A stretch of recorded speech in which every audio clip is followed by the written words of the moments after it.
Maranatha, voici les lanceurs d'alerte.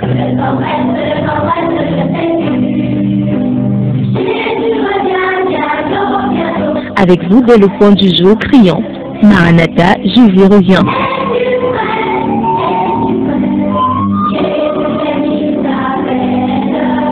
Maranatha, c'est votre émission de renouvellement spirituel. Maranatha, c'est votre programme d'information et de rafraîchissement. Maranatha, c'est un moment d'avertissement solennel. Vous cherchez l'essentiel, la réponse à vos questions, une meilleure direction? Appelez le 677 40 47 22 ou le 694 61 52 67. Ne ratez pas Maranatha, votre rendez-vous quotidien de 5h à 6h sur la NB1 93.8. Maranatha est produit par des serviteurs de Dieu pour préparer l'Église à l'enlèvement. Jésus revient.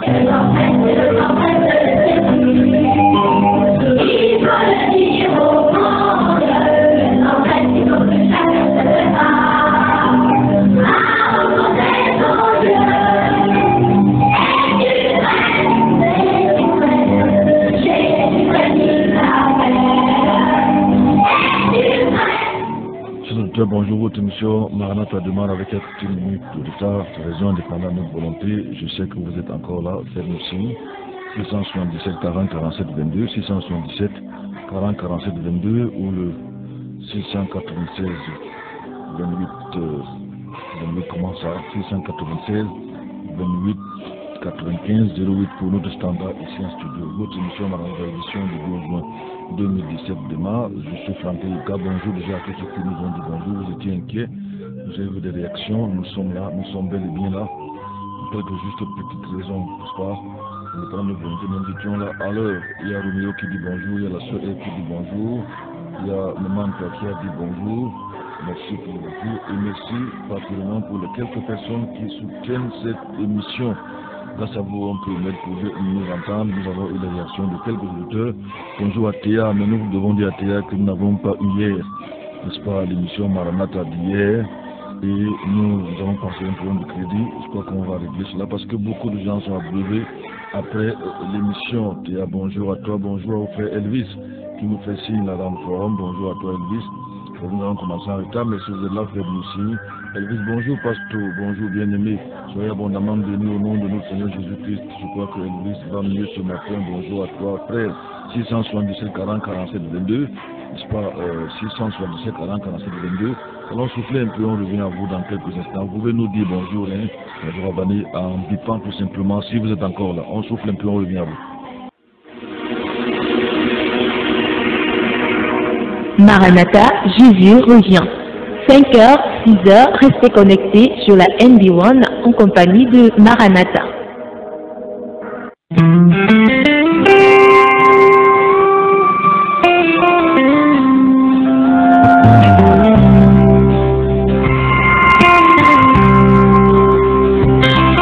Rédempteur adorable, sur la croix attaché, traité comme un coupable, brisé pour mon péché. Ton angoisse suprême, ta douleur, ton tourment,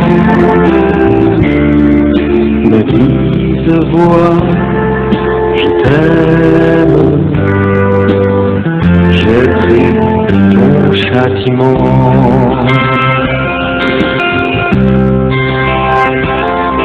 Abandonné du Père.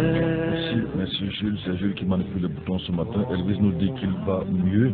Bonjour à toi, bonjour à Sa Majesté Dominique Teta, qui est un fidèle auditeur. Il m'a fait signer. Bonjour à toi, Sa Majesté, si tu es là ce matin, Dominique Teta, fidèle auditeur de l'émission Maranatha. Il m'a beaucoup remercié pour le travail que nous abattons sur un studio. Bonjour à Maman Anne qui nous fait signe à l'instant. Bonjour à la soeur Yves, bonjour à Mamie du côté de Bastos, à l'écoute. Bonjour Maman Anne qui nous fait signer à l'instant. Bonjour à Paulette Boujeko, bonjour à toi. Bonjour à Papa Mayo du côté de Nkin-Lecoq. N'est-ce pas, les auditeurs sont encore là du côté de Nkin-Lecoq. Bonjour à notre papa à Djongo du côté de Ligbindik. J'espère que je prononce très bien. Un ami, un frère, papa Raphaël. Tout à l'heure, nous avons parlé avec lui. Bonjour Casimir. Bonjour à Ezekiel qui nous fait signe du côté. Ils sont nombreux, encore nombreux ce matin du côté de Kounou. Allons-y, Casimir. Bonjour à la sœur Antoinette qui m'a fait signe. Bonjour à Théo. Bonjour à Kevin. Son message ici, elle est également à l'écoute. Bonjour à David, bonjour à la famille Kunda, au pasteur Aristide. Je ne sais pas si lui également est à l'écoute. Bonjour à Théa qui nous fait signe à l'instant. Le papa Django, il se trouve du côté de Bilik Bindik.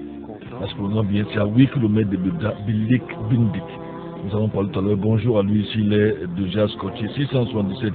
Bonjour à Marose qui nous fait signe là. Bonjour, pasteur Duplex. Bonjour à Jean-Jacques. Donc on va commencer bonjour aujourd'hui.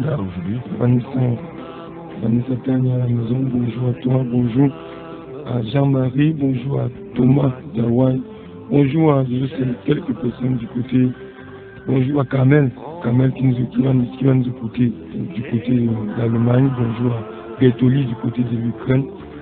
Bonjour au pasteur Moïse Wang du côté des États-Unis, lui aussi qui écoute Maranatha souvent à la fin, n'est-ce pas, tu as fait un travail extraordinaire. Bonjour à ceux qui nous écoutent du côté de la France. Bonjour à Lily, je sais que je prononce bien son nom. Monsieur Lily, oui.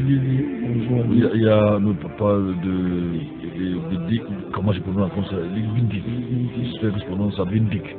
Très bien, qui nous fait signe, c'est à 8 km de Bilda. Bonjour au frère Apollinaire de Sogo, qui nous fait signe à l'instant. Bonjour à lui, bonjour parce que tout le panel, le panéliste. Bonjour à Gigi. Oui, 677 40 47 22, vous pouvez nous faire signe.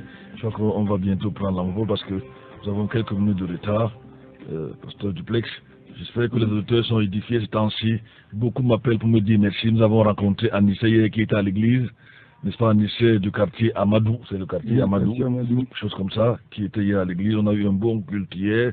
Évidemment, bonjour aussi, 64 67 là qui nous fait signe là. Bonjour à Idriss du côté de Colbisson. Bonjour à tous les Makakois également. Bonjour à Idriss, comme tu dis. Bonjour à Apollinaire de Sego qui nous envoie un bonjour de lundi. Bonjour à Aimé du côté de Mendon. Du côté de Mendon, elle devait être la réunion au culte, mais elle a été empêchée par lui qui l'a secoué. Ah, merci beaucoup. Donc, bonjour à maman Suzanne. Maman Charlotte. Bonjour à Thomas depuis Hawaï. Thomas nous fait signe là depuis Hawaï. Bonjour à lui. Je crois j'espère qu'il va bien ce matin. Nous prions pour lui, nous prions pour ceux qui nous demandent des sujets, qui nous envoient les sujets de prière. Bonjour à vous. Je crois qu'on va évoluer. On a coupé la lumière du côté de Somba. Peut-être que la lumière va revenir dans cette zone. D'abord, mais c'est couper la lumière, non. Je peux courant, non. C'était un problème de. Vous avez avec la dalle là qui est trempée. Je viens de recevoir un signe. Ah, de Bané. J'espère que chez nous aussi ça va bien.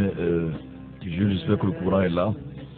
Pasteur Duplex, hier, nous avons évoqué, commencé à parler de l'épargne, en parlant de la fourmi. N'est-ce pas, nous parlons encore de l'argent. J'ai dit déjà aux auditeurs, peut-être qu'on va donner cet enseignement là-dessus. Dans les jours, les mois, les années à venir, l'argent cash, l'argent liquide va disparaître. Et nous avons commencé ce processus depuis près d'une trentaine d'années. N'est-ce pas, de disparition de l'argent cash, on en parlera. C'est un signe très important pour la fin des temps. Et il s'accélère aujourd'hui avec l'apparition dans le marché, n'est-ce pas, au survolé dans les pays de ce qu'on appelle mobile money, de plus en plus. Il y a un autre papa Django depuis Bibda qui nous fait, je ne sais pas s'il veut dire si c'est un bonjour. Il insiste. Allô, bonjour. Non, je crois que c'était un bonjour, on aurait pu le prendre, je ne sais pas s'il le fait tout simplement. Donc, nous en parlerons quand on va aborder l'enseignement sur la fin des temps, la disparition de l'argent liquide bientôt. Cela a commencé.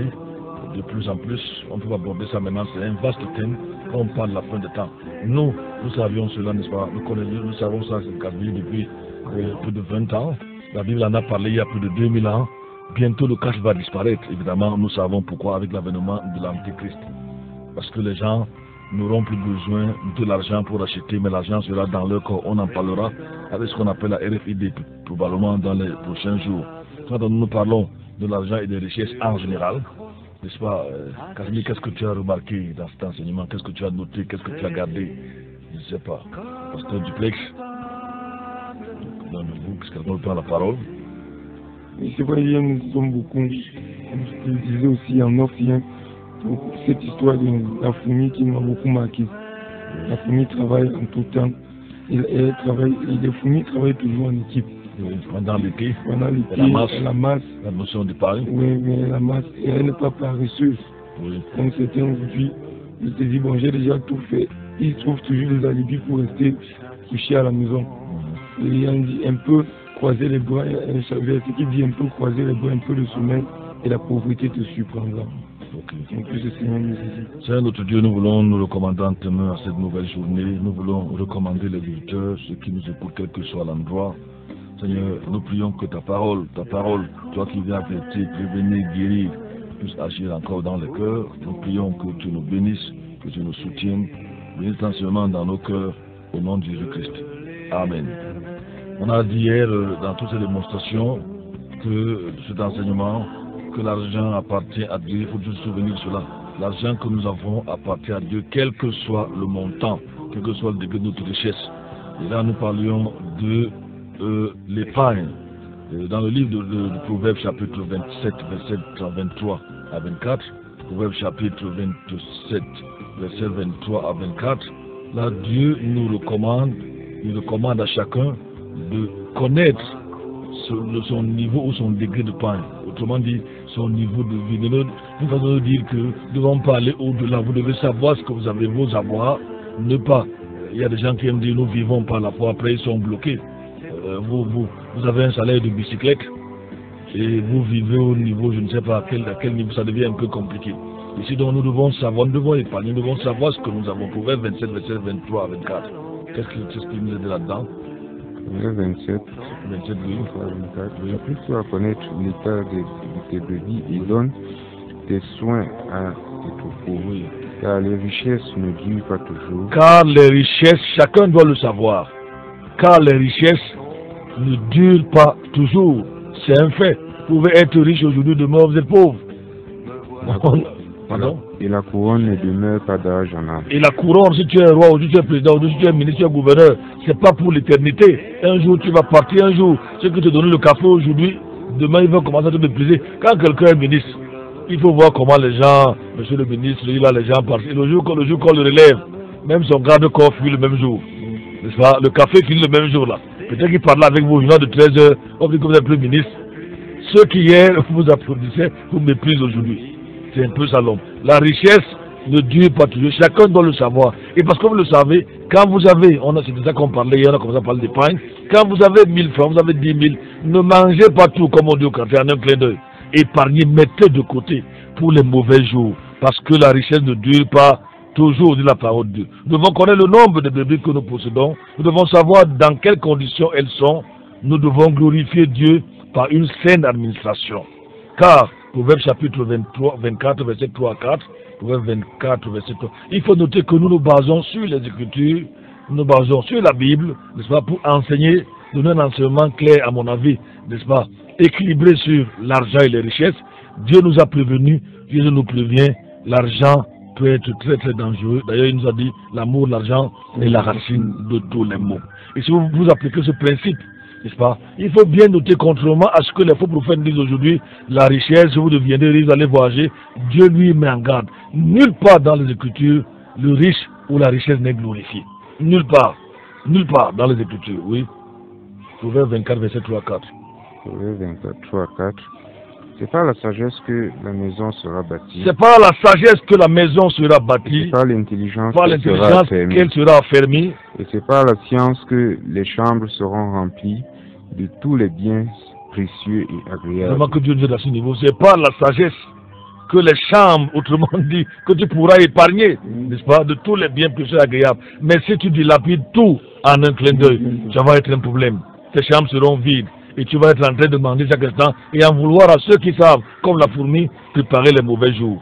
Et Romains chapitre 13, verset 9, 8 va nous dire, on entre déjà dans d'autres paragraphes où on va parler des dettes.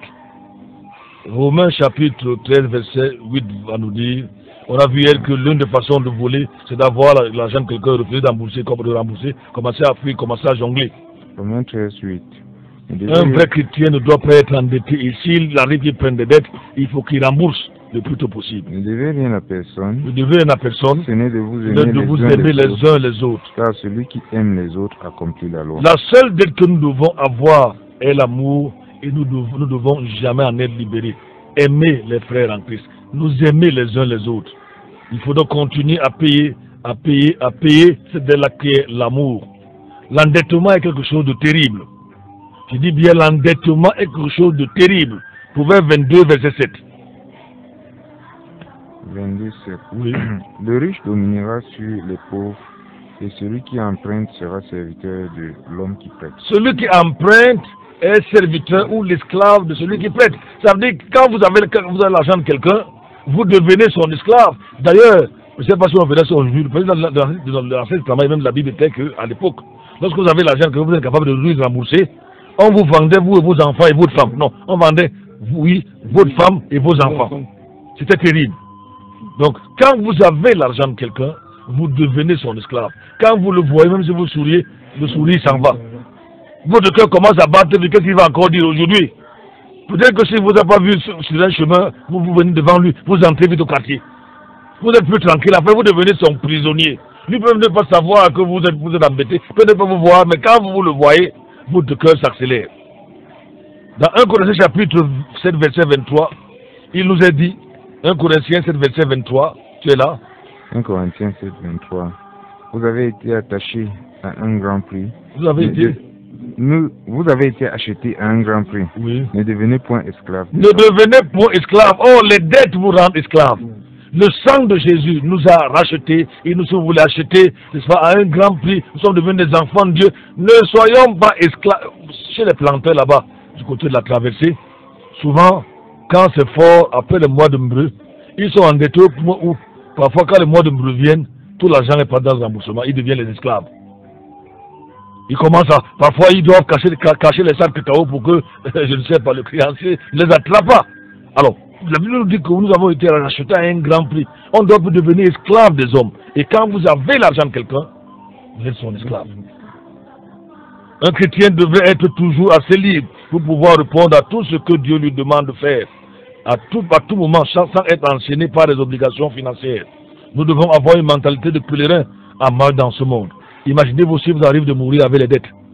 Je ne sais pas si vous irez au ciel, laissez-moi vous dire. Parce que j'ai plutôt l'impression que vous irez en enfer. Surtout si vous refusez de rembourser. Parce qu'il y a des gens qui ont l'argent des autres, ils refusent de rembourser, ils sont de mauvaise foi. C'est différent du cas où quelqu'un veut rembourser, mais il n'a pas la possibilité de le faire. Si une personne vient te voir et te demande de lui prêter de l'argent pour une chose dont elle n'a pas réellement besoin, tu ne dois pas le faire. S'il ne s'agit pas d'une nécessité. Il y a des gens qui viennent demander de l'argent parce qu'ils veulent vivre au-dessus de leurs moyens. Ne donnez pas. Ne prêtez pas. Ce n'est pas nécessaire. C'est juste un avis qu'on donne là-dessus, n'est-ce pas? Et si vous pouvez lui donner, il vaut mieux lui donner que de prêter. Je vous dis que j'ai vu à l'église, je suis dans l'église depuis plus de 27 ans. Les gens à qui on prête l'argent finissent par quitter l'église. Ils ne remboursent presque jamais. Ils finissent par fuir. Donc j'ai constaté qu'une manière de faire fuir les gens de l'église, prêtez-leur de l'argent. Et il y a des gens avec qui vous vous entendez bien. Quand le problème d'argent arrive, le problème d'argent entre, les ennemis commencent. Celui qui était votre ami disparaît. Vous vous entendiez, vous étiez des amis. Mais à cause d'un prêt d'argent, les soupçons commencent. À cause d'un prêt d'argent, les calomnies ou les murmures, ou je ne sais pas, comment je vais encore appeler ça, le Congo, ça commence.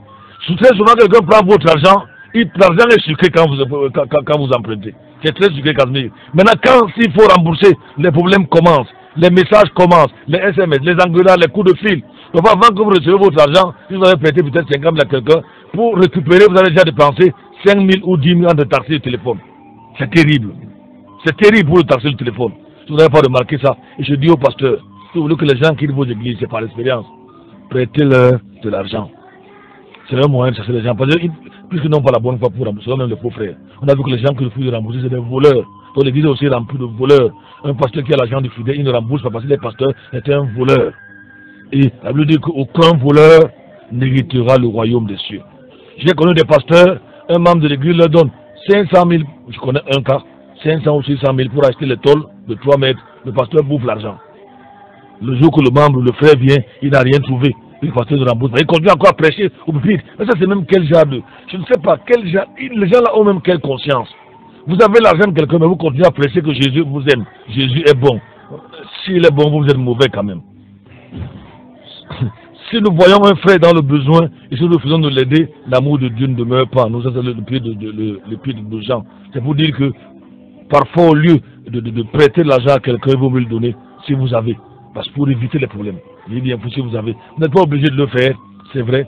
Mais ça nous épargne parfois des problèmes. Si le montant n'est pas costaud. La Bible nous avertit, l'homme dépourvu de sens prend des engagements. Il cautionne son prochain. Proverbe chapitre 17, verset 18. Proverbe 17, verset 18. Proverbe 17, verset 18. Celui-là est dépourvu de sang, qui touche dans la main et qui se rend caution envers son frère. Oui. Et que je nous montre donc 3 principes à observer pour acquérir l'argent: le travail, l'économie et la planification prudente. L'argent, il faut en faire un bon usage, ce que la Bible nous dit. Et chacun doit réfléchir. Lorsqu'on a court d'argent, on peut faire un test, chacun peut réfléchir. Est-ce que j'ai besoin de plus d'argent? Est-ce vraiment un besoin? Dieu n'est-il pas en train de me prouver? N'ai-je pas fait un mauvais usage de ce qu'il m'a déjà donné? Ça veut dire quoi? Un mauvais usage. Peut-être que Dieu vous a donné 10 000. Mais vous avez acheté les habits à gauche, à droite, vous les trouvez à moins 40 000. Alors que c'est la convoitise qui vous a poussé à voir des choses inutiles. Si vous fouillez les maisons de certaines personnes ici, il y a des choses qui sont dans les maisons qui n'ont pas de valeur. Quand je n'ai pas de valeur, je vais dire qu'elles n'ont pas besoin d'être là. Il y a des gens qui ont tellement d'habits, ce n'est pas nécessaire. Ils ne savent même pas quoi faire avec ces habits. Il y a des gens qui ont tellement les femmes, les paires de chaussures, les enfants ou les femmes de riches, elles ne les portent même pas. Vous pouvez faire même 1 an, 2 ans, ça porte une paire de chaussures, ça ne vous sert à rien du tout. Mais quand ils sont dans les boutiques, ils vont dans les boutiques, ils prennent à droite, ça ne sert absolument à rien du tout. Vous allez comprendre qu'à ce niveau, vraiment, c'était pas, oui. Est-ce que tu peux revenir sur ces 4 tests-là? C'est très important. Est-ce que j'ai besoin de plus d'argent? Oui. Est-ce vraiment un besoin? Oui. Dieu n'est-il pas en train d'éprouver ma foi? N'ai-je pas fait un mauvais usage de l'argent que Dieu m'a donné? Oui. Autrement dit, dans ma tribu, on dit que chacun doit porter le sac en fonction de sa taille. N'ai-je pas porté un sac au-dessus de ma taille? N'ai-je pas transgressé les principes bibliques, à savoir être fidèle dans mes offrandes et dans mes dîmes, et parce que les principes bibliques, la libéralité? Parce que parfois, quand on est chiche, Dieu enlève le peu que nous avons. Si Dieu nous donne assez d'argent pour répondre à nos besoins, et s'il nous arrive de ne pas en avoir assez, c'est peut-être parce que nous avons négligé quelques instructions de la Bible. La Bible explique l'insuffisance des ressources par les raisons suivantes. La mesquinerie. Quelqu'un peut être foiré parce que Dieu sait que c'est un bandit, c'est un voleur, c'est un escroc, c'est un féman. L'une des raisons de cette insuffisance est peut-être parce que nous n'avons pas suffisamment, nous n'avons pas assez donné, peut-être, n'est-ce pas? Dans le livre de Proverbes, chapitre 11, verset 24, quelqu'un peut dire ça, veut lire ça. Ça peut être une raison. On est là, on voit les gens souffrir, on a beaucoup d'argent, mais on ne donne rien à personne. On a ce qu'on appelle le frein à main. Il y a des gens dans les églises, dans nos églises, qui ont le frein à main. Ils ne donnent jamais, ils reçoivent seulement. Je parle de la Tchad. Il y a des gens comme ça à l'église. Vous avez un jour donné l'argent à qui? À quel frère? Il y a des gens qui ne sont que là pour donner seulement à leur famille, à leurs enfants, à leurs cousins. Ils ne pensent pas que nous devons donner à tout le monde selon la grâce que Dieu nous donne. Nous épargnons. Il y a des gens là qui ne font qu'épargner. Vous savez, souvent dans l'église, on lance le fundraising. On dit qu'on veut faire telle chose, on veut par exemple payer l'émission. Prenons ça radiophonique. Quelqu'un là, il a des millions en banque. Mais il sait les fesses, comme on dit souvent. Pendant ce temps, vous battez pour que l'émission, comme si elle se continue. Mais lui-même sait qu'il peut même payer 1 ou 2 mois. Un jour, l'argent là va vous faire pour vous. Allons-y. Proverbe 11, verset 24. Il en est qui disperse et cependant s'accroissent. Oui. Et il en est qui retiennent plus qu'il n'en faut. Il retient plus qu'il n'en faut. Oui. Oui. Mais cela tend à la pauvreté. Cela tend à la pauvreté. La précipitation peut être dangereuse également. Proverbe chapitre 21, verset 10 nous dit: celui qui agit avec précipitation n'arrive qu'à la disette. Tout ce que vous voyez, vous achetez. Dès que vous avez l'argent, vous prenez pas le temps pour réfléchir. Et je vois ça avec les planteurs du BAM. Quelqu'un a l'argent des millions, il achète 2 ou 3 motos, il n'en a pas besoin. Il n'a pas réfléchi. Après, la maison est en train de sointer, elle soigne par-ci, par-là, elle finit même par tomber. des choses. Je vous dis, on a souvent vu des choses. Ou bien tout de suite, dès que vous avez l'argent, vous achetez le frigo, la télévision, l'écran plat, l'écran plasma, ce qu'il y a aujourd'hui. Et finalement, vous êtes foiré. Vous avez agi avec précipitation. Quelque chose qui peut nous mettre dans le besoin, c'est l'entêtement. Quand quelqu'un est têtu, il ne court pas les conseils. Il peut finir par devenir foiré, même s'il avait les moyens. Voilà encore un défaut qui peut nous donner beaucoup de soucis. Proverbe 13, verset 10 dit ceci. 18, je veux dire. Proverbe 13, verset 18 dit. 13 et 18. La pauvreté et la honte arriveront à celui qui refuse l'instruction. À celui qui refuse l'instruction, à celui qui refuse la correction. La pauvreté et la honte vont s'abattre sur lui, même si tu as beaucoup d'argent et que tu n'as pas de conseiller. Tu n'écoutes personne, tu es devenu Dieu, attention. La pauvreté pourrait te surprendre. Celui qui regarde dans la réprobation sera honoré. Proverbe 20, verset 13, Casimir, si tu es là. Il y a 20, verset 13 et Proverbe 23, verset 21. Nous parlons de l'argent et des richesses. Nous sommes en train de terminer notre enseignement. Ce que nous avons commencé il y a exactement 2 semaines aujourd'hui. L'argent et les richesses. Oui. 20, verset 13. Oui. N'aime point le sommeil. N'aime point le sommeil. De peur que tu ne deviennes pauvre. Oui. Ouvre tes yeux et tu seras rassuré. Ici, on voit que l'une des choses qui rend quelqu'un pauvre, c'est le sommeil. Il y a des gens qui dorment au point où ils sont marités au travail. D'autres peuvent dormir mais arriver en retard à l'école. D'autres peuvent dormir même rater un concours. Le sommeil. Le sommeil peut, pendant que les autres travaillent, vous ronflez, vous aimez, vous adorez. J'ai entendu les gens dire que j'adore le sommeil. Si vous aimez le sommeil, si vous l'adorez, vous allez mourir pauvre. N'aime pas le sommeil de peur que je ne devienne pauvre. Ouvre tes yeux, tu seras rassasié de pain. Proverbe 23, verset 21. 23, 21. Car le buveur et le gourmand deviendront pauvres. Il y a aussi d'autres choses qui ici, d'autres choses qui rendent pauvres. Les alcools. Les alcools. Les soulards sont souvent très foirés. Reprends le verset. Ah. Le buveur et le gourmand, celui qui aime la nourriture. Je parle des jeunes gens qui se marient. Quelqu'un a 5 000, les Bamileke ne font pas ça en général. Quelqu'un a 5 000, il sort là, il prend une couche de poulet, le beefsteak, il arrose là avec un jour peut-être de 1000 francs, je ne sais pas, de brasserie. Et à la fin, il n'a que 500. Il a eu 5 000 en journée du soir, il n'a que 500 pour rentrer à la maison. Et quand les vraies choses vont commencer, ça va vous rendre compte qu'il a gagné peut-être 5 000 la journée. Et il va au restaurant, une couche de poulet, le beefsteak, et il arrose ça, n'est-ce pas? Il y a le super jus de 1000 francs, 1500, et le reste c'est 500. Il dit un jour de passer, il rentre à la maison. Un jour de passer, il rentre à la maison. Il reprend ce verset. Car le buveur ici, celui qui aime la nourriture et le buveur sont classés. Ici. Le buveur et le gourmand font comment? Deviendront pauvres. Ils deviendront pauvres, oui. Et le dormeur portera des haillons. Le dormeur, lui, les autres sont pauvres. Le dormeur, lui, n'a un peu d'habits. Ses habits, quand on parle d'haillons, c'est des habits tellement déchirés qu'on voit surtout les morceaux de fil par. Le dormeur, lui, va porter les haillons. Que Dieu nous aide. À bien partir du verset 21, nous avons donc d'un autre danger, la faiblesse envers soi-même. Si on a lu ce verset, n'est-ce pas? Car l'ivrogne et celui qui le livre aux excès, à la gourmandise vont s'appauvrir. Il y a donc un autre aspect, un autre point qu'on va aborder, le gaspillage. Gaspiller, c'est dépenser inutilement pour ce qui n'a pas d'importance. Gaspiller, c'est dépenser inutilement pour ce qui n'a pas d'importance. Allez voir les riches faire des courses. Ma mère, comme elle aime bien ça, elle a des amis, elle les accompagne souvent au supermarché. Et chaque fois qu'elle sort de là-bas, c'est les pleurs, les lamentations. Vous voyez quelqu'un qui en un jour, il dépense 300, 500 000 pour des futilités. Et vous avez des difficultés à avoir 2000. Vous allez là-bas, pourquoi vous marchez avec eux? Vous savez, j'ai des amis ou des connaissances riches. J'ai cessé de marcher avec eux. Parce que j'ai vu que ça peut vous pousser au péché. Vous pouvez commencer à convoiter. Pendant que vous avez des difficultés peut-être à manger à la maison, le riche dépense sous vos yeux 500 000. Sous vos yeux 500 000. Et quand il a poussé de vous, il vous demande de prendre un camarade de 50 francs, par exemple. Vous dites que mais comment?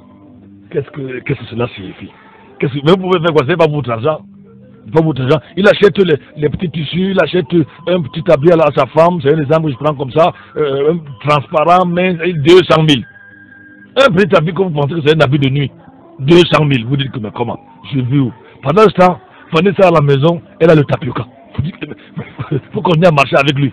Un autre jour, il me prend, vous allez dans un restaurant, peut-être c'est un service, où le plat c'est, où M. Pierre, où il donne 11 000. Un jour, nous étions avec, à l'époque là, un de mes leaders, un pasteur allemand. Il était ici, on a fait un séminaire sur le leadership. Il nous a invité, mon épouse et moi, manger au Hilton chez M. Pierre. On arrive là-bas, à l'époque, c'était 11 000. Vous mangez un peu comme ça, il y a tellement de nourriture que même manger 2 plats vous dépasse. Alors je lui dis, il s'appelait Yves Manco Peter Thomas. Je lui dis en anglais, frère, vraiment ma femme et moi, on aurait. Il y a aussi un autre, la Smith, un pasteur américain. Je préfère peut-être le pasteur américain parce que lui, on était 4, mon épouse, moi et 2 pasteurs américains. On a dépensé juste sur une table environ 100 000. L'autre, c'était autour de 80 000. Je leur ai dit que nous, chez nous, 50 000 là, ça me fait un mois de ration. Donc je préfère que, vraiment, j'aurais préféré, vous savez, un nègre, disons ça comme ça, j'aurais préféré que vous me donniez l'argent là. Et l'un de me répond, nous, chez nous, c'est pour honorer quelqu'un. Et honorer quelqu'un comment? Quand je vois qu'ici on dépense 4 personnes, plus de 100 000. Et chez moi là-bas, il n'y a même pas le maquereau. J'aurais préféré que vous... Oui, à la maison. Vous dites que vous venez m'honorer ici, après vous avoir bien mangé. Je vais faire 2 semaines où je serai dans le tasse, je ne sais pas, le bâton de manioc. C'est comme ça. Mais vous savez, il faut que Dieu nous aide. Les riches peuvent dépenser. J'ai lu l'histoire de certains hommes riches africains. Les enfants vont passer des heures. Ensuite, d'autres ont des avions privés. Ils dépendent des millions avant de rentrer chez eux au Congo. C'est pas le Cameroun. Les gens, le gaspillage est terrible chez nous. Parfois, c'est un riche, la nourriture qui m'a c'est pas ça qu'il y a le soir. On prend la nourriture, on va baisser, on va jeter. Je dis ici à Yaoundé. Pendant ce temps, vous avez des difficultés. Vous allez me dire que les riches vont dire que c'est moi qui leur ai donné des difficultés là. Mais le fait de gaspiller, vous allez un jour rendre compte à Dieu. Parce que vous gaspillez. C'est ça le problème à ce niveau-ci. Lorsque le Seigneur a multiplié les pains, il a demandé aux disciples de récupérer le reste. Mais vous jetez le reste. Les gens préparent 3-4 poulets un midi, ils mangent juste quelques lambeaux de chair, le reste ils jettent.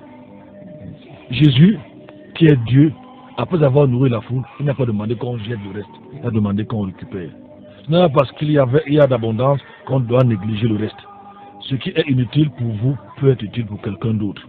Ça, je vous le dis. En matière d'habits, nous avons les églises au nord, nous avons les églises à l'extrême, nous avons des églises du côté de la traversée de Bamekim.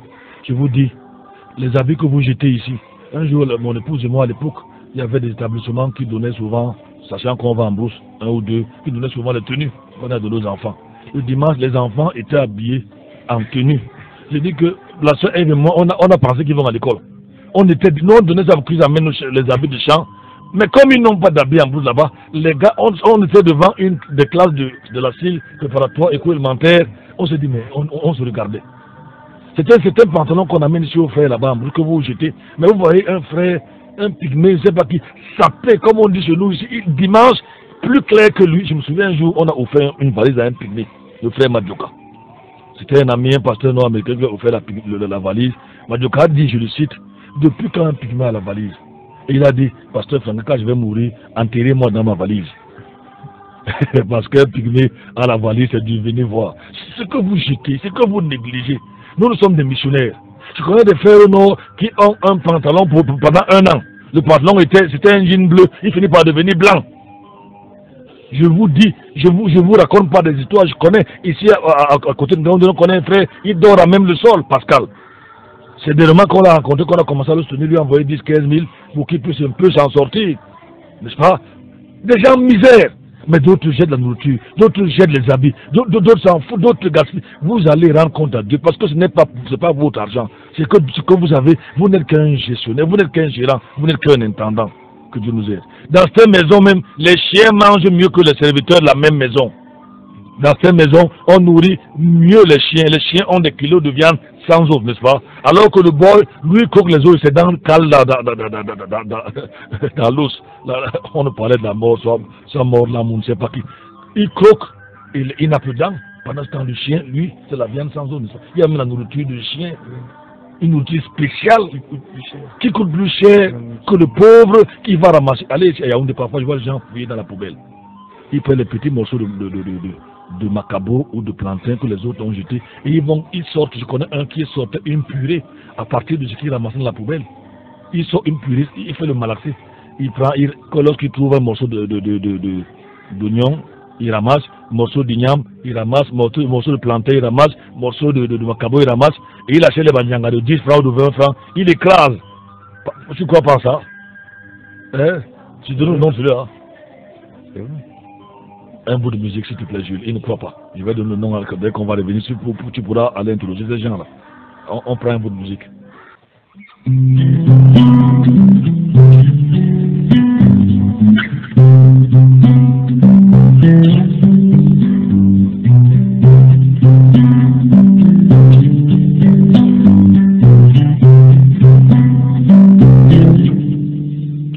You are El Shaddai, Adonai is your name, Elohim,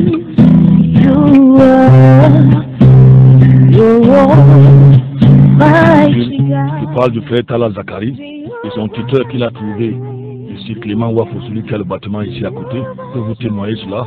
Et il m'a dit que quand Tala a commencé à être un peu prospère, après avoir vécu comme ça, fouillant dans les poubelles, écrasant, faisant, il a inventé une purée. Et il m'a dit, le pasteur Clément Wafou, il est ici à côté. Il m'a dit, on lui a demandé un jour de nous refaire un peu cette recette-là. Il me dit, tu comprends, c'était bon, j'ai goûté. On a dit, frère, tu fouillais souvent, tu prenais le morceau de manioc, tout ce qu'on jetait là, lui il récupérait, il écrasait, il achetait à l'époque les bandiangas, on appelle ça comment, j'ai oublié le nom. Je ne sais pas quoi, de 10 ou 20 francs, et il écrasait cela, ça donnait une bouillie, lui cela le secret. Il connaît qu'on fait ça aujourd'hui pour aller le voir, lui demander de vous faire ça. Lui il a fait ça pendant des années, et c'est Clément Wafo qui est ici à côté, qui l'a récupéré, et il est devenu son tuteur. Ce qui fait que c'est devenu une recette pour rire un peu. Il y a des gens qui vivent comme ça, pasteur Duplex. Il y a des gens qui misèrent dans notre pays. Il y a des gens qui souffrent pendant que les autres gaspillent, pendant que les autres jettent la nourriture, pendant que les autres, leurs chiens vivent. C'est une vérité. C'est vrai ce que je raconte. Ce n'est pas des histoires. Je sais de quoi je parle. Voilà un exemple pour pouvoir lui demander. Et demander-lui aujourd'hui, frère, si tu veux, tu peux encore nous le faire t'apurer.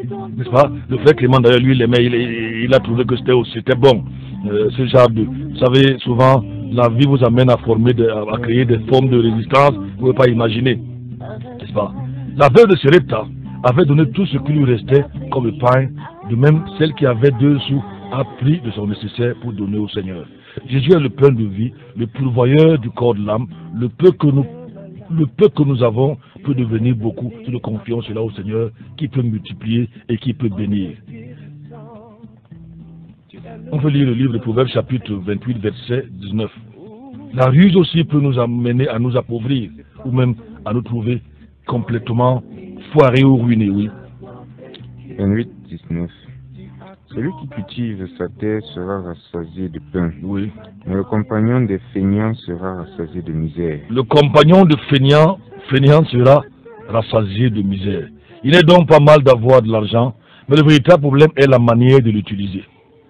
Il n'est donc pas mal d'avoir de l'argent, mais le véritable problème est la manière d'utiliser. La Bible nous dit comment nous devons dépenser cet argent. En premier lieu, vous devez subvenir aux besoins de votre famille. C'est une obligation. 1 Timothée chapitre 5 verset 8. Première phase, ce n'est pas le deuxième, ce n'est pas les bars.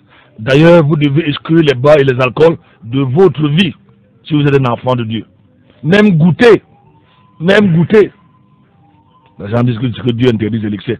Tout c'est l'excès. Excès de fornication, excès d'adultère, excès de cigarette, excès de vol. Il faut seulement tout il faut faire un peu, n'est-ce pas? Allons-y. 1 Timothée 5 verset.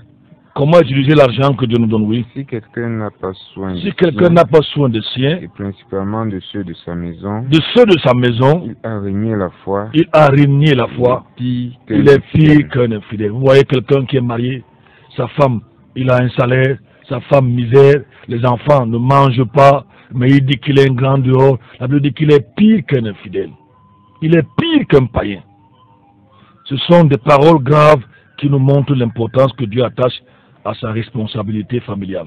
C'est pour ça que nous disons, la Bible dit que Si quelqu'un ne dit pas bien sa propre maison, il ne doit pas être pasteur. Il doit déposer le pastorat. Un homme divorcé ne doit pas être pasteur. Ça, c'est pas discutable. C'est des exigences. Un fornicateur ne doit pas être pasteur, un escroc ne doit pas être pasteur. Ici, quelqu'un ne dirige pas bien sa maison, ses enfants, il ne les nourrit pas, il ne prend pas soin de sa femme, il doit déposer le ministère. Dieu veut aussi que nous payions nos dettes, et rapidement, il a dit à une femme, va vendre l'huile et paye la dette, et tu vivras, toi et tes fils. Dans 2 Rois chapitre 4, verset 7, il y avait une femme dont le mari avait beaucoup de dettes. Il a dû les dettes. Mais son mari, on ne sait pas quel était l'excès comme ça. Qu'est-ce qui l'a amené à s'endetter? Parce que le serviteur de Dieu ne doit pas être endetté.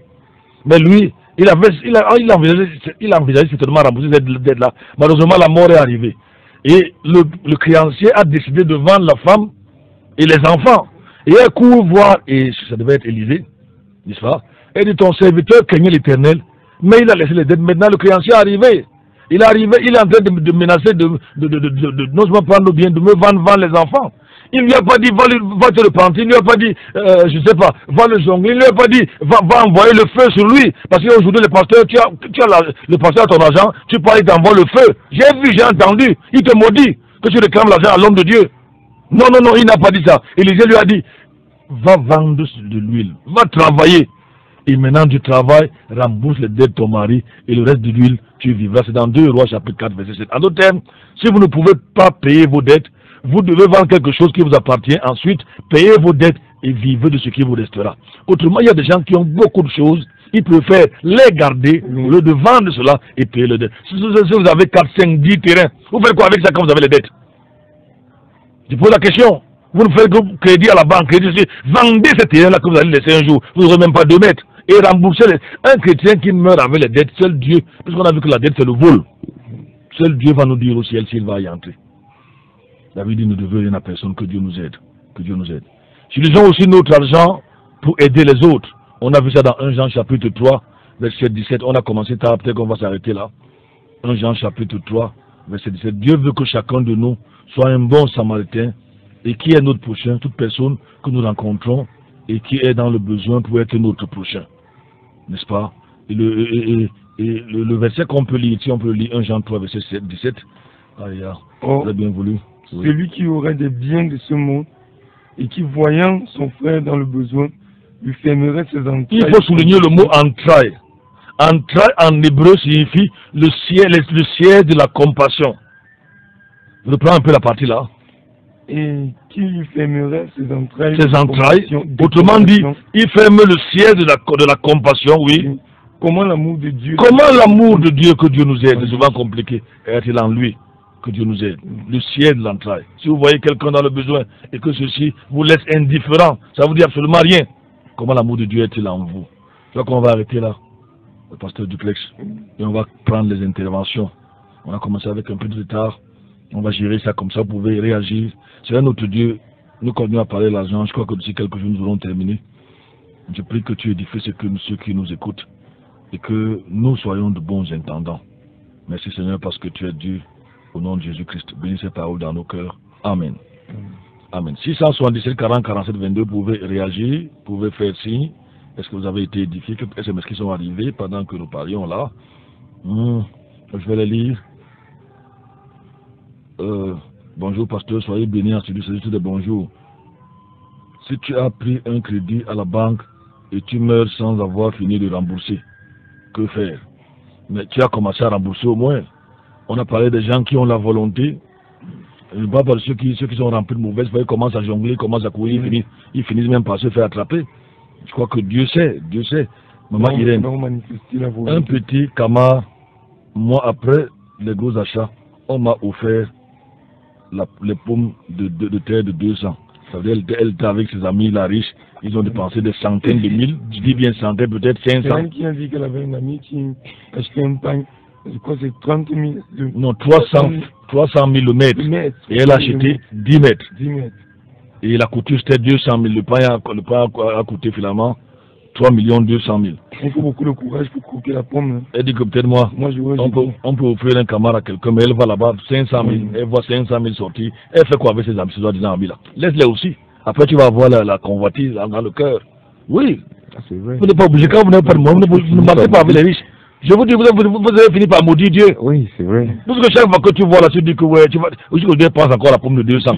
C'est comme ça que tu ton âme, tu tourmentes ton âme. Que Dieu nous aide. Quand tu vois la manière avec laquelle Patient tu autour. ces choses. Bonjour, pasteur et au frère Casimir. Bonjour à toi, frère. Bonjour. 677 40 47 22, 696 28 95. Vous nous écoutez en direct de Sky One. Ah, je veux dire NB1, je suis désolé, vraiment désolé. NB1 93.8. N'est-ce pas? Vous pouvez réagir en nous appelant. Jules m'a jeté un coup d'œil qui aurait pu me briser en morceaux, Jules. Jules l'encourage plutôt. Allô, bonjour. Oui, pasteur, il disait qu'une soeur m'a prêté, m'a demandé un prêt d'argent, 500 000. Elle a une école. Elle ne fait que construire son école, elle ne me rembourse pas l'argent. Je l'ai amenée à la gendarmerie, elle a commencé, elle a arrêté. Une petite soeur là se lève, elle dit que le Saint-Esprit a dit qu'il doit oublier mon argent. Elle dit que le Saint-Esprit a dit quoi? Je suis sortie de l'église. Le pasteur est venu l'autre jour me supplier qu'il doit venir à l'église, mais ça me tourmente toujours. Que le Saint-Esprit dit que tu dois. Qu'est-ce qu'elle dit là? Le Saint-Esprit lui a demandé d'avancer. Elle est d'où là? Elle est endettée dans l'église partout. Mais elle construit toujours son école. Je ne sais pas comment elle va faire. Mais il y a des possibilités. Si le pasteur n'intervient pas, tu quittes l'église là. Moi, je vais pas Le Saint-Esprit, ça ne vient pas de Dieu. Ça, c'est un démon qui a parlé. Ça, c'est l'escroquerie, c'est un démon qui a parlé, c'est la frappe, ça. C'est ça les églises où il y a des visions et des révélations qui n'ont rien à voir avec la parole de Dieu. On ne parle pas s'appuyant sur les Il y a Théo est malade, mais il peut réagir ce matin. Nous sommes Non. 93.8, NB1. Bonjour Théo. Bonjour, pasteur. Bonjour. Bonjour, pasteur Duplex. Bonjour. Bonjour, Casimir. Bonjour. Oui, s'il vous plaît, priez aussi pour moi. Oui. Ça ne va pas tellement. Mais je n'en pleure pas. Merci pour les enseignements qui passent cette semaine. Si je reste un peu silencieux, ce n'est pas. C'est vraiment très bon, succulent, Oui. très juteux. Oui.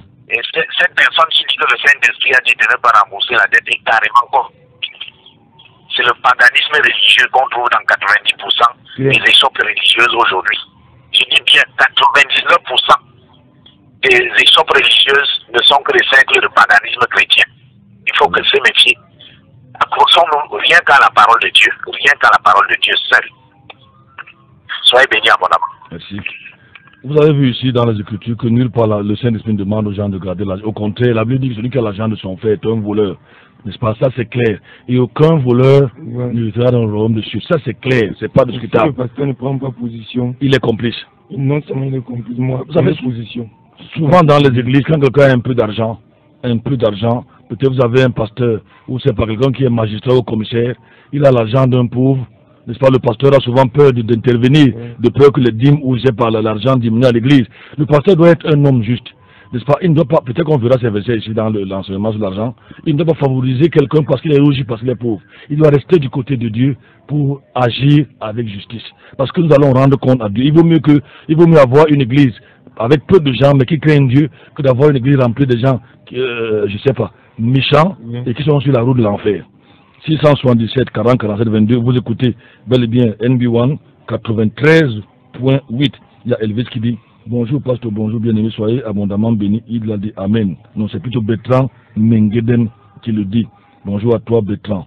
677 40 47 22, 696 28 95 08. C'est l'émission Maranatha 93.8. N'est-ce pas? Vous pouvez réagir depuis environ 2 semaines. Nous parlons de l'argent et des richesses. Il y a la CF qui réagit et dit certains se plaignent quand on leur dit comment gérer leur argent. Ils disent que c'est se mêler de leurs affaires. Non mais nous n'entrons pas dans la gestion de quelqu'un. Nous disons, nous enseignons la Bible et à chacun. Quand il dit souvent que c'est la vie privée peut-être, on n'en pas, on ne veut pas savoir comment vous touchez, ça vous regarde, on vous donne des conseils bibliques. Et dès que c'est mauvais, vous venez pour qu'on nous on vous paie de l'argent. Quand quelqu'un vit au-dessus de ses moyens, il est endetté, parfois il embête à l'église. Je dis bien qu'il embête à l'église. Et finalement, ça devient un problème. Et celui qui a l'argent déjà, il fait par-ci, par-là, il voit telle affaire, finalement il finit par quitter l'église. Je vous ai dit que si vous voulez que les gens quittent votre église, prêtez-leur de l'argent. Ça c'est une expérience que j'ai depuis au moins 20-25 ans. Si vous voulez que les gens ne viennent plus dans votre église, prêtez de l'argent. Le prêt d'argent crée toujours des problèmes. Que ce soit dans l'église, dans le monde, toujours des problèmes. Quand on vient prêter, mais vous voulez pas essayer vous-même. Je sais de quoi je parle. Il y a un SMS qui arrive là. C'était quel auditeur, il dit je suis vraiment chargé, merci. Ah, il dit qu'il est vraiment chargé. Chargé par l'enseignement, pasteur Duplex. Il n'a pas donné de précision, n'est-ce pas? C'est quelqu'un qui, il aurait fait de temps 6000 pieds. Je ne sais pas si c'est Mathieu, je ne sais pas qui. Peut-être qu'il est déjà chargé, il doit être à 20 000 pieds aujourd'hui. 20 000 pieds. Il ne faut pas qu'il fasse une crache, parce que plus on monte. Plus on monte. 677 40 47 22, 696 28 95 08. Un petit bonjour par Raphaël qui nous suit religieusement, n'est-ce pas, en bas. Je crois que lui aussi est édifié. Les SMS ne font qu'arriver, ils arrivent. Le pasteur là est effectivement complice, puisque cette sœur dit que la naqueuse là a contacté des dettes dans toute l'église pour construire son école. Et c'est même quel genre d'école. Une école qui devait être scellée ou fermée, je ne sais même pas de quelle église il s'agit, n'est-ce pas? 600, peut-être un dernier auditeur, pasteur Duplex. J'ai beaucoup aimé les 4 points. Les 4 questions qu'il faut se poser avant de chercher à emprunter l'argent. On prend un dernier auditeur, un tout dernier. Allô, bonjour. Allô? Oui, bonjour, pasteur. Bonjour. Et c'est le frère Guy Prosper. Oui, Guy Prosper. Oui. En guise de ce message, je voulais lancer aussi un appel concernant notre gouvernement, que ce soit aussi le partage, de pouvoir se contenter des biens qu'ils ont dans leur pays et ne pas chercher à s'endetter afin d'être sous l'emprise du gouvernement extérieur. Bonne journée. Merci. C'est vrai qu'ils ont suivi la NB1 ce matin. On ne sait jamais qui écoute. Donc c'est essayer d'aller prendre l'argent sur les Blancs. Mais ils vont dire que c'est une bien par l'argent sur les Blancs. On ne va pas manger au Cameroun. Il dit c'est fait, nous sommes à la fin de l'émission, on ne peut plus vous prendre. Malheureusement, nous avons commencé un peu tard aujourd'hui. Donc vous revenez demain, 5h00, nous serons là. Merci d'avoir écouté. C'était l'édition Maranatha du 12 juin 2017. Je crois que nous sommes à la fin de l'émission. Pour vous prendre l'auditeur, s'il vous plaît. Revenez demain, n'est-ce pas? À la présentation, nous avions le pasteur Franklin Yebga. Je reprends le numéro de téléphone 677 40 47 22. À la technique, c'est Jules. Je t'ai accompagné de Casimir. Vous voulez ces enseignements? Casimir, ton numéro de téléphone? 675 58 21 38. Oui, et pasteur Duplex? 677 07 06 32. À demain, s'il plaît à Dieu, pour un nouveau jour. Gardez l'écoute sur les antennes de NB1 93.8. À demain, s'il plaît à Dieu.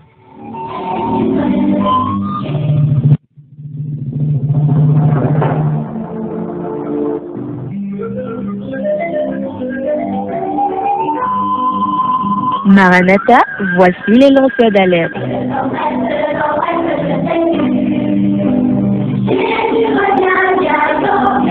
Avec vous dès le point du jour criant. Maranatha, Jésus revient.